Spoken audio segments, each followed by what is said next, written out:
when you were announced as the boss of Ten, Yeah. a lot of the commentary was around this guy, he's new to television, TV is one of those industries where you need experience. What do you say to that? Look, I sort of beg to differ. I mean, I think for all of those people who come from agency land in the audience, a TV network is 80% the same as a creative advertising agency.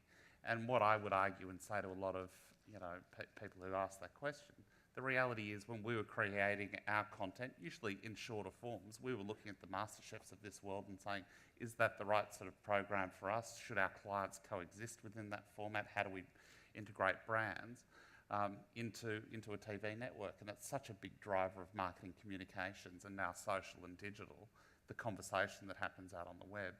It's, I think it's entirely relevant experience. I mean, they're very, very similar businesses. There are some nuances around managing inventory and pricing and so forth, but they're very, very similar businesses. And, my father was a television producer at Ten, so I sort of grew up with the concept of television being in the house all the time. So it's not sort of foreign to me in any way. And I also look at, my competitors. You've got people who've come out of the legal profession, the media buying profession, the mining industry as well. So I mean, I think we're all coming at it from a different place. You mentioned your previous roles. You ran Y&R globally. You ran Y&R brands here locally.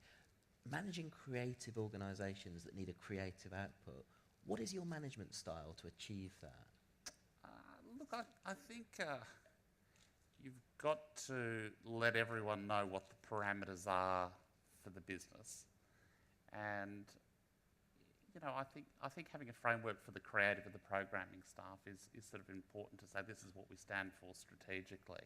And you've just got to back those staff and take some risks. And I learnt early on in the piece that, a lot of clients or a lot of, analysts or people in the market expect creative businesses to be an exact science, and they're not. And it's a combination of art and science, I think. So you've got to make sure that the bets that you make, you think are going to come off, obviously, but you've got to take some risks. And whether it be a 30-second television ad that lives on a TV network or you're creating some programming, you've got to back your creative stuff. So I hope I do that, yeah. And we've touched on this question of luck, and it certainly feels to me, looking at television, you can do everything right as a CEO and still not succeed, potentially. What does success look like? Look, I think you've always got to try and minimise the downside. I think what we're starting to articulate is a vision that the market understands, and the reception has been really terrific so far. About 25 to 54-year-olds, young at heart, event TV, people get that. So we then need to deliver on that strategy, which is why you're then seeing the Winter Olympics and cricket being a big focal point of our schedule. And we'll improve our ratings and our position in the marketplace for doing that. I think it's a combination of doing great creative and delivering a profit. And Ten, whilst it was, people in some ways in a demeaning sense say they've, Ten was the third network. I think there's a really big niche for us to operate in where we can create innovative programs but also be very profitable. And that's what we want to get back to. So it's a combination of those things. I mean, when Big Brother came out and Idol came out, we broke new ground. I mean, we had X Factor for the first year of its life in Australia. And so it's sort of a shame that we've lost some of those big franchises, but we also can make more educated bets because we know what works in the marketplace. And again, if you just look at The Bachelor, probably last year was something we wouldn't have done, but we decided to put the money was allocated to some Australian drama into The Bachelor, and we've got a clear view about what we want that program to look like. But the reception with the media buyers out there has been electric because they're a great brand integration opportunities. It's never been filmed here locally before. It's a brand people understand, and there are many hours attached to it. So we have high hopes for that. And presumably casting is key, Yeah. and presumably somebody who fits within that 25-54 demographic as well. Yeah, sure. So look, in the old days, I mean, 4 months ago, we would have chosen a 22-year-old guy. For all the mums out there, we'll sort of choose a 35 to 40-year-old guy. So that's just an example of how you can let our new demographic focus influence the way we choose programs and cast it. And is your instinct that the big new hit, if and when you find it, will come out of some sort of reality show, or could it come from another genre altogether? Well, look, it could. I mean, if you look at what I think, turned the boat for David Leckie when it was at Seven, who's a great television executive. I think he made some really intelligent decisions around Sunrise, but he got lost in Desperate Housewives out of the US that just struck a chord. I mean, I think the notion of PVRing now in Australia is becoming a big issue, and from my time in the US, it's really encroaching on certain genres. So that's why I think you're seeing such competitive bidding around things like the cricket and the AFL and the NRL, because sport is such a big part of, driving audiences and capturing them live.